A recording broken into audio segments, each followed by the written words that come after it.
우리는 어릴 때부터 용돈을 받아왔는데 정작 돈을 잘 쓰는 법을 배운 적이 없습니다. 이게 왜일까요? 용돈을 그냥 받았기 때문입니다. 제가 오늘 영상에서는 가정에서 많이 실수하고 있는 경제 교육에 대해서 이야기를 해보려고 합니다. 끝부분에는 해결 방안까지 이야기를 할 거니까 끝까지 보시고 우리 아이에게 평생 가는 경제 교육 만들어주세요. 제가 먼저 한 가지 질문을 해볼게요. 혹시 아이가 학원을 다니면서 집중을 안 하거나 금방 실증을 내거나 그만두고 싶어 하신 적 있으실까요? 많은 부모님들이 이걸 의지의 문제라고 생각을 합니다. 근데 사실 저는 조금 다르게 생각해요. 이건 의지의 문제가 아니라 경제관념의 문제라고 생각을 합니다. 아이들은 이 학원의 한 시간의 가치가 얼마짜리인지를 몰라요. 부모가 이 비용을 벌기 위해서 얼마의 시간을 쓰는지, 어떤 선택을 포기하는지를 전혀 모른다는 겁니다. 그래서 아이 입장에서는 가기 싫으면 안 가면 되는 거, 혹은 뭐 별로면 그만두면 되는 거, 이런 게 너무 당연해진다는 거예요. 그리고 만약에 아이에게 맞지 않은 선택이었다 하더라도 다른 방향을 선택하는 게 훨씬 더 효율적일 수도 있는데 그 판단 자체를 못하게 된다는 거예요. 왜냐면 이 선택이 어떤 원인에서 어떤 결과로 가져오는지를 모르기 때문이죠. 제가 저로 한번 예시를 들어볼게요. 저는요, 재수도 했고요.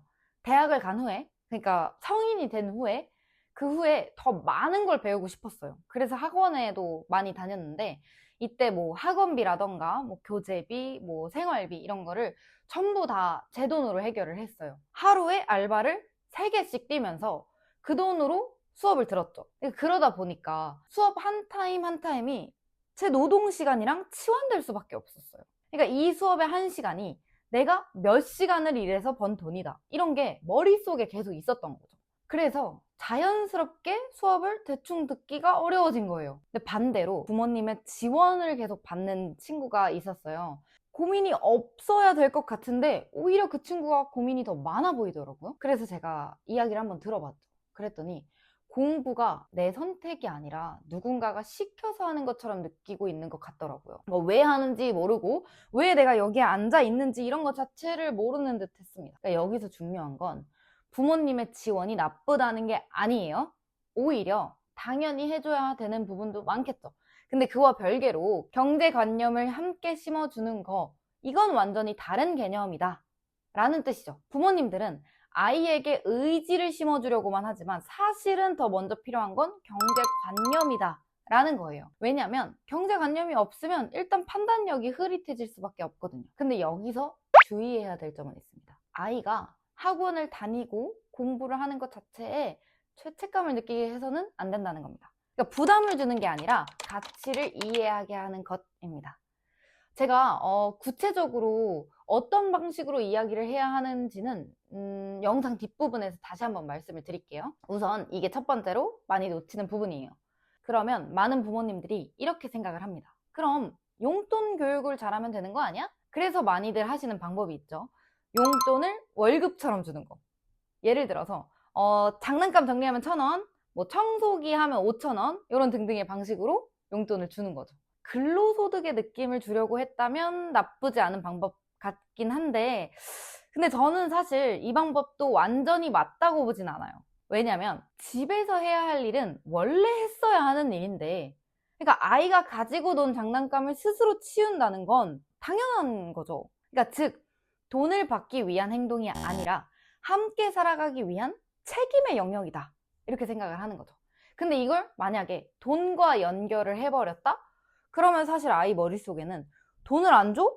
그럼 안 해도 되는 일 이렇게 바뀔 수 있다는 거예요. 그래서 저는 오히려 조금 더 위험한 방법이지 않을까 이렇게 생각을 합니다. 근데 사실 이런 방식도 옛날에 조금 더 유행했던 방식 같고 요즘에는 아이를 위해서 주식을 사서 나중에 크면 주는 식의 방향으로 많이 하시는 것 같더라고요. 나쁘지 않죠. 오히려 나중에 아이한테 큰 도움이 될 수 있다고 생각해요. 근데 이걸 경제교육이라고 착각하시는 건 안 돼요. 이건 교육이 아니라 상속입니다. 왜냐면 왜 그 주식을 샀는지, 어떤 기준으로 샀는지 이런 모든 과정이 빠져 있기 때문이에요. 심지어 아이는 선택도 안 했습니다. 그래서 결과만 남고 사고 과정은 사라지게 되겠죠. 이건 경제교육이 아닙니다. 그렇다면 가정에서 해야 하는 진짜 경제교육은 뭘까요? 핵심은 단 하나입니다. 돈을 벌게 하는 것이 아니라 선택하게 만드는 것. 그러니까 예를 들어서 이런 식으로 대화를 한번 해보는 거죠. 땡땡아, A학원은 한 달에 뭐 20만 원이고 이러이러한 장점이 있는 것 같아. 그리고 엄마가 보기에는 이런 점은 좀 아쉬운 것 같아. 그리고 B학원은 한 달에 30만 원이야. A학원보단 비싸네? 왜 비쌀까? 어떤 점이 다를 것 같아? 한번 이야기를 해볼래? 이렇게 아이가 스스로 비교할 수 있게 이야기를 일단 열어주는 겁니다. 그러고 나서 어떤 게 더 좋아 보여? 어떤 게 우리 땡땡이한테 더 맞을 것 같아? 한번 같이 알아볼까? 이런 식으로 이야기를 이어나가 보는 겁니다. 중요한 건 부모가 이미 답을 정해놓고 유도하는 건 아닙니다. 함께 고민하는 거예요. 그 다음에 그러면 우리가 같이 선택한 학원 한번 같이 가볼까? 그리고 이렇게 경험까지 연결해 주는 게 좋습니다. 이 과정에서 아이는 비교하고 판단하고 선택하는 경험을 하게 되겠죠. 그리고 아이가 학원을 다니면서 그만두고 싶어 하거나 실증이 나 보인다. 그러면 그저 혼내거나 답답해하지 마시고 한번 이렇게 말을 해보세요. 땡땡아, 이 학원이 한 달에 이만큼의 돈이 드는 선택이야. 이만큼의 시간과 비용을 쓰고 있는데 지금 어떻게 느껴져? 계속 하는 게 좋을까? 아니면 다른 방법을 찾아볼까? 우리 한번 같이 정리를 해볼까? 이 대화의 핵심을 네가 선택해놓고 왜 이렇게 행동해? 하고 책임을 떠넘기는 게 아니라 선택을 함께 정리하는 겁니다.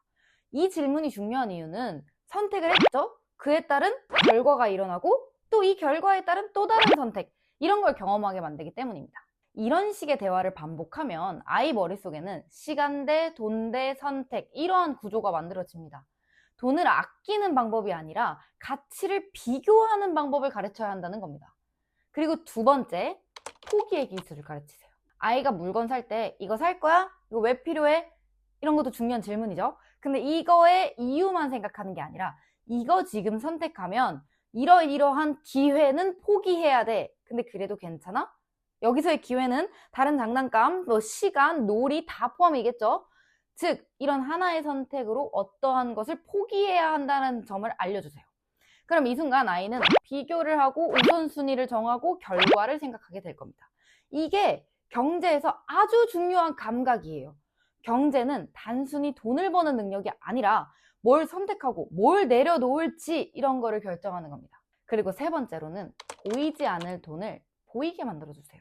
아이 머릿속에 시간, 선택, 포기 이런 것도 돈과 연결된다, 이런 점을 일깨워주는 겁니다. 예를 들어서 자, 이 학원 다니면 3시부터 5시까지 학원에 있어야 돼. 근데 그 시간엔 사실 놀 수도 있었고 다른 걸 배워볼 수도 있었어. 그러니 이 학원에 돈만 쓰는 게 아니라 시간과 기회도 같이 사용하고 있는 거야 라는 인식을 심어주세요. 이걸 이해하는 순간 아이는 단순 소비자가 아니라 선택하는 사람이 될 겁니다. 이게 바로 경제 감각입니다. 결국 경제 교육은 아이가 스스로 생각해보고 선택해본 경험이 있냐, 이런 겁니다. 이 작은 차이가 아이의 판단력과 앞으로의 인생 방향까지 바꿀 수 있겠죠. 오늘부터 이거 얼마야? 보다는 이거 얼마일 것 같아? 왜 그렇게 생각해? 등의 질문을 아이한테 조금 더 많이 해주세요. 이러한 질문으로 고민하는 그 순간들이 모여서 아이의 경제 감각을 만들어주겠죠. 우리 아이의 미래, 지금 선택으로 달라질 수 있습니다. 감사합니다.